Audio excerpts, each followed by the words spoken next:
কুম্ভ রাশি, কুম্ভ লগ্ন, Aquarius sign জাতক জাতিকাদের জানুয়ারি মাসের আগত একটি সপ্তাহ অর্থাৎ 19 টু 25 জানুয়ারি মাসের 25 তারিখ পর্যন্ত 19 তারিখ থেকে শুরু করে সময় আপনাদের ক্ষেত্রে ঠিক কেমন অতিবাহিত হবে সে বিষয়ে প্রতিবেদনে আমরা বিস্তারিত আলোচনায় থাকব প্ল্যানেটারি ট্রানজিটের চার্ট ধরে, অর্থাৎ গ্রহগত গোচরের ছক নিয়ে। প্রথমেই আপনাদের সকলকে রাজযোগ চ্যানেলের তরফ থেকে 23 তারিখ থাকছে নেতাজির জন্মজয়ন্তী ও তিনি সরস্বতী পূজার হার্দিক শুভেচ্ছা ও অগ্রিম অভিনন্দন বার্তা আপনাদের জন্য রইল। আর এই প্রতিবেদনটি অত্যন্ত গুরুত্বপূর্ণ হবে, তার কারণ আপনাদের রাশিধিপতি অর্থাৎ আপনাদের রাশির মালিক শনি, তিনি তো বর্তমানে 7.5-এর অন্তিম চরণ তৈরি করে বসে আছেন আপনাদের রাশিতে। এতদিন বৃহস্পতির নক্ষত্রে ছিলেন, এ সপ্তাহে কিন্তু তিনি নিজের নক্ষত্র উত্তর ভাদ্রপদে গোচর করতে চলেছেন। একই সাথে আমরা শনিচন্দ্রের বিষযোগ, রাহুচন্দ্রের গ্রহণযোগও কিন্তু পরিলক্ষিত করব। প্রায় 1.5 বছর পর মঙ্গল কিন্তু উচ্চস্থ হয়েছে। ঠিকই শুনছেন, মঙ্গল কিন্তু প্রায় ধরতে গেলে আপনাদের ক্ষেত্রে উচ্চস্থ হয়েছেন 1.5 বছর পর। আপনাদের কর্মস্থানের অধিপতি, কর্মপতি এবং পরাক্রমেশ মঙ্গল। একই সাথে আমরা বুধাদিত্য যোগ, মকর সংক্রান্তি, শুক্রাদিত্য যোগ, লক্ষ্মীনারায়ণ যোগ, একাধিক যোগ কিন্তু আমরা সংগঠিত হতে পরিলক্ষিত করব।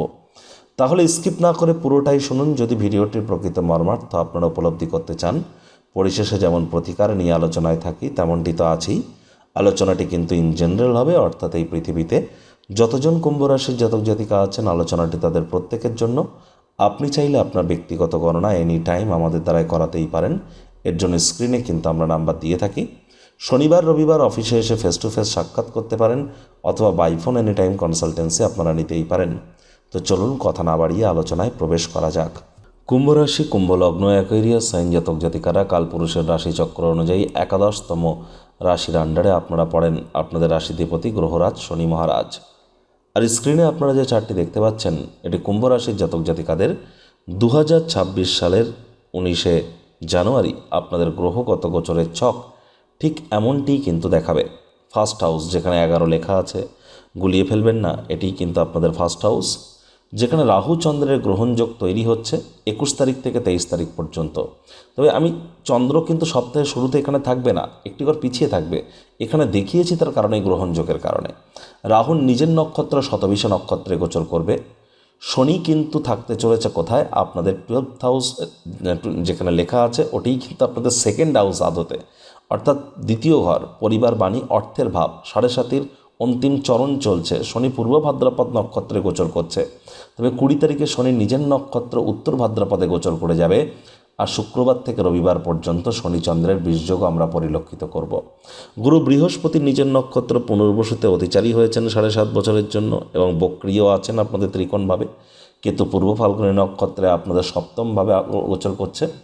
আর সূর্য, মঙ্গল, বুধ, শুক্র, চন্দ্রের সংযোগ সপ্তাহের শুরুতেই আমরা পরিলক্ষিত করব আপনাদের 12th হাউস মোক্ষের ভাব, ব্যয়ের ভাবে, যেখানে 10 লেখা আছে। মঙ্গল সূর্য উত্তরসারা নক্ষত্রে গোচর করছে, সূর্যের মকর সংক্রান্তি চলছে, মঙ্গল উচ্চস্থ হয়েছে, বুধ শুক্রের লক্ষ্মীনারায়ণ যোগ এবং সূর্য বুধের বুধাদিত্য যোগও আমরা পরিলক্ষিত করছি। প্রথমেই আপনাদেরকে কিছু সুসংবাদ প্রাপ্তি করানোর চেষ্টা করব। তারপর যে যে নেগেটিভ বিষয়গুলি আছে সেগুলিও আপনাদেরকে অবগত করাবো। আমরা নিউট্রাল থেকে আলোচনা করতে চলেছি। প্রথমেই দেখুন, আপনাদের লাভভাবের মালিক কে? গুরু বৃহস্পতি। তিনি কিন্তু বক্রী থাকলেও, অতিচারী হলেও নিজের নক্ষত্রে তো আছেন এবং পূর্ণ দৃষ্টি দিয়ে লাভভাবকে তো দেখছেন। তাহলে 100% আপনাদের লাভের মাত্রা, আর্থিক মুনাফার মাত্রা এগুলি কিন্তু আপনাদের বাড়তে চলেছে সপ্তাহে। এই সপ্তাহে অবশ্যই বয়সে বড় কোনো ব্যক্তিবর্গের দ্বারা আপনারা উপকৃত হতে পারেন, আর্থিক, মানসিক বা সামাজিকভাবে। এর সাথে সাথে আপনারা লাক্সারি কোনো আইটেম ক্রয় করতে পারেন। আর যেহেতু আপনাদের ক্ষেত্রে এ সময় মঙ্গল উচ্চস্থ হয়েছে আপনাদের 12th হাউসে, আধ্যাত্মিক চিন্তন চেতনা তো আপনাদের বাড়বে। যারা বিদেশে আছেন, IT sector, real estate, army, police, defence, automobile industry, networking, marketing, sales বা ম্যানুফ্যাকচারিং ইন্ডাস্ট্রি বা স্পোর্টস ইন্ডাস্ট্রিতে, তাদের জন্য তো সময় সুযোগ খুবই ভালো। তবে খরচও কিন্তু আপনাদের এ সপ্তাহে বাড়তে চলেছে, এ বিষয়ে কিন্তু আপনারা নিশ্চিন্ত থাকতে পারেন। দেখুন, আরও একটি গুরুত্বপূর্ণ বিষয় যে মঙ্গল কিন্তু উচ্চস্থ হয়েছে তো এটা ঠিকই, তবে মঙ্গলের চতুর্থ দৃষ্টি কিন্তু আপনাদের পরাক্রমের ভাবে থাকছে। আর মঙ্গল আপনাদের পরাক্রমেশ নিজের ঘরকে চতুর্থ দৃষ্টি দিয়ে দেখবেন। দুর্দান্ত একটি সংযোগ, যার ফলস্বরূপ কিন্তু এ সময় আপনাদের সাহস পরাক্রম এগুলি বাড়তে চলেছে। ছোটোখাটো যাত্রা ভ্রমণের দ্বারা আপনারা উপকৃত হবেন। Online income, digital marketing, work from হোমের যারা কাজ করেন, সোশ্যাল মিডিয়াতে যারা কেরিয়ার করতে চান, দীর্ঘ প্রতীক্ষিত নাম যশ খ্যাতি এগুলি কিন্তু আপনাদের প্রাপ্তি হতেই পারে। একই সাথে বন্ধুবান্ধবদের দ্বারাও কিন্তু আপনারা উপকৃত হতে পারেন। যারা ক্রিয়েটিভ সেক্টরে আছেন তাদের জন্য সময় সুযোগ কিন্তু দুর্দান্তই পরিগণিত হচ্ছে। আর আপনারা যদি আরও ভালোভাবে দেখেন তাহলে কিন্তু সূর্য, মঙ্গল, বুধ এবং শুক্র এই 4টি গ্রহেরই কিন্তু পূর্ণ দৃষ্টি আপনাদের রোগ ঋণ শত্রুরভাবে থাকবে। আমি বলবো নতুন করে কোনো লোন বা ঋণ নেওয়ার জন্য যারা প্রচেষ্টারত ছিলেন ভাগ্যবান প্রমাণিত তো হতে পারেন, তবে নতুন করে কোনো লোন বা ঋণ নেওয়া থেকে আপনাদের এ সময় বিরত থাকাটাই কিন্তু আমরা শ্রেয় বলে মনে করছি। এর সাথে সাথে আমরা এও বলবো এ সময় কিন্তু যারা সরকারি চাকরিজীবী আছেন, নেতা আছেন, মন্ত্রী আছেন, এমএলএ, এমপি বা শাসক দল সরকার পক্ষে উচ্চ পদে আসীন আছেন, বা প্রাইভেট সেক্টরে যারা অ্যাডমিনিস্ট্রেটিভ লেভেলে কাজ করছেন, তাদেরকে কিন্তু অত্যন্ত প্রিকশন নিয়ে চলতে হবে। শরীরে ভাইটামিন ডি এর ঘাটতিও আমরা পরিলক্ষিত করতে পারি। এ সময় কনফিডেন্স কিন্তু একটু লো থাকতে পারে। আবার দেখুন, গুরু বৃহস্পতির যেমন পূর্ণ দৃষ্টি আপনাদের ভাগ্যস্থানে থাকবে, ঠিক তেমনই কিন্তু আপনাদের ভাগ্যস্থানে কিন্তু রাহুরও নবম দৃষ্টি থাকবে। আর রাহু গুরুর নবপঞ্চম যোগে বসে আছে, অর্থাৎ রাহু গুরুকে পঞ্চম দৃষ্টি দিয়ে দেখছে, গুরু রাহুকে নবম দৃষ্টি দিয়ে দেখছে। একটি জিনিস তো স্পষ্ট, ভাগ্য আপনাদেরকে সঙ্গ দেবে, এর জন্য ফোকাস খুব গুরুত্বপূর্ণ। অর্থাৎ a man without an aim is like a ship without a rudder. লক্ষ্যবিহীন মানুষ পালবিহীন জাহাজের মতো বারবারই তো বলি। তাই যে লক্ষ্য যতটা মজবুত, সাফল্য কিন্তু তার ক্ষেত্রে ঠিক ততটাই ত্বরান্বিত হবে। আধ্যাত্মিক ক্রিয়াকলাপের সাথে যুক্ত হন। শিক্ষার্থী বিদ্যার্থীদের পড়াশোনায় কিন্তু মনোযোগ অত্যন্ত বৃদ্ধি করতে হবে। তবে যারা বিশেষ করে এইচএস পরীক্ষার জন্য প্রিপারেশন নিচ্ছেন তাদের জন্য তুলনামূলক সময়ের সুযোগ বেটার পরিগণিত হবে। ধীরে ধীরে পরিবার পরিজনদের তরফ থেকে সাপোর্ট আপনারা প্রাপ্তি করবেন। ব্যাংকের ব্যালেন্স বৃদ্ধির যোগও কিন্তু পরিলক্ষিত হচ্ছে। তবে মায়ের শরীর স্বাস্থ্যের দিকে নজর দিন, মায়ের সাথে সম্পর্কের দিকে নজর দিন, মায়ের কর্মের দিকে নজর দিন। ছোটোখাটো রোগশোক দেখা দিলে ইমিডিয়েট চিকিৎসকের পরামর্শ নিন। বাইরের থেকে কোনো খাদ্য খাবার, খোলা জায়গার খাদ্য খাবার, অয়েলি ফুড, জাঙ্ক ফুড একটু অ্যাভয়েড করুন। গ্যাসের প্রবলেম, স্কিনের প্রবলেম, চোখের সমস্যা, দাঁতের সমস্যা, এর মধ্যে কোনো না কোনো একটি কিন্তু আপনাদেরকে ভোগাতে পারে।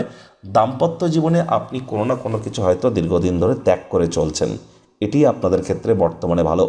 অথবা কোনো ত্যাগ বা স্যাক্রিফাইসের প্রশ্ন কিন্তু এ সময় উঠতেই পারে। আদালত বা কোর্টে যদি কোনো কেস পেন্ডিং থেকে থাকে, কোর্ট বা আদালতের বাইরেই মামলার নিষ্পত্তি করে নেওয়ার চেষ্টা করুন। যারা ট্রেডিং করেন, scalping, hedging, short selling, F&O, বা যারা share market, crypto market, commodity market, currency মার্কেটে, তাদেরকে কিন্তু অত্যন্ত প্রিকশন নিয়ে চলতে হবে। অবিবাহিত যারা আছেন, বিবাহের যোগ তৈরি হওয়ার থেকে বড় কথা হচ্ছে এ সময় জ্যোতিষতাত্ত্বিক পরামর্শ গ্রহণ না করে একদমই যেন বিবাহ করবেন না। নতুন জমি, বাড়ি, গাড়ি এগুলি ক্রয় করা থেকে আপনাদের এ সময় বিরত থাকাটাই কিন্তু শ্রেয় বলে আমরা মনে করছি। 21 তারিখ ঠিক বুধবার ভোর রাত 1:35 থেকে শুক্রবার সকাল 8:33 পর্যন্ত চন্দ্র রাহুর একটা সংযোগ আপনাদের রাশিতে থাকবে। এ সময় কিন্তু আলসেমি ভাব আপনাদের মধ্যে কাজ করতে পারে, না চাইতেও কোনো ভুল করে বসতে পারেন। এ সময় আপনাদেরকে মেজাজকে অত্যন্ত ঠান্ডা রাখতে হবে। আর এ সময়ে আপনার শরীর স্বাস্থ্যের দিকে অতিরিক্ত নজর রাখতে হবে। আর কোনো প্রকার শর্টকাট যেন অবলম্বন করবেন না। চন্দ্র এবং শনির বীজযোগ পরিলক্ষিত হবে ঠিক শুক্রবার সকাল 8:33 থেকে রবিবার বেলা 1:35 পর্যন্ত। তাহলে শুক্র, শনি এবং রবিবার ফার্স্ট হাফ, এই সময়টিতে শনিচন্দ্রের বীজযোগ, যার ফলস্বরূপ আপনাদের পরিবার পরিজনদের সাথে সুসম্পর্ক বজায় রাখতে হবে।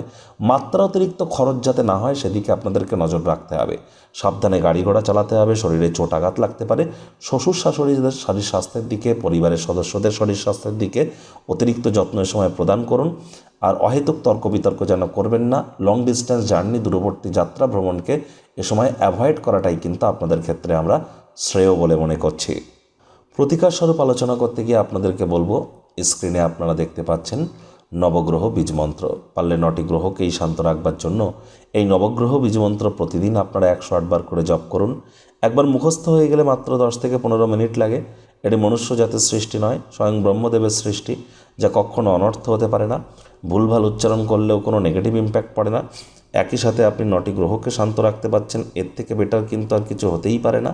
একই সাথে আপনাদেরকে এও বলবো যে আপনারা পারলে চেষ্টা করুন বুধবার করে সবুজ শাকসবজি খাওয়ার মাত্রা বৃদ্ধি করে দেওয়ার, শুক্রবার করে স্নানের জলে হাফ কাপ কাঁচা দুধ, গোলাপ জল বা আতর ইত্যাদি দিয়ে স্নান করুন।